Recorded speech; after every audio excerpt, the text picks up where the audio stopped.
اعوذ باللہ من الشیطان الرجیم بسم اللہ الرحمن الرحیم اللہم صلی علی محمد و آل محمد۔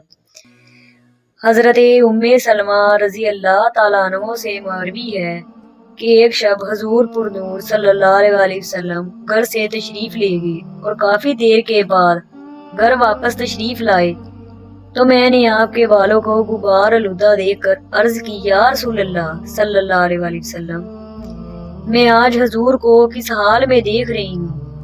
حضور پر نور صلی اللہ علیہ وسلم نے فرمایا، اے سلمہ، آج مجھے ایک ایسی جگہ پر لے جایا گیا جو عراق میں ہے، جسے کربلا کہا جاتا ہے۔ یہی حسین کے شہید ہونے کی جگہ ہے۔ وہاں میں نے اپنی اولاد کا مشاہدہ کیا اور ان کے خون کو زمین سے اٹھا لیا جو میرے ہاتھ میں ہے۔ پھر آپ نے مٹھی مبارک کھول کر فرمایا، اسے پکڑ لو اور محفوظ کر کے رکھ لو، اور جس دن یہ مٹی خون ہو جائے تو سمجھ جانا کہ حسین شہید ہو گئے۔ حضرت ام سلمہ رضی اللہ تعالیٰ عنہ نے اس مٹی کو دیکھا تو وہ سرخ تھی۔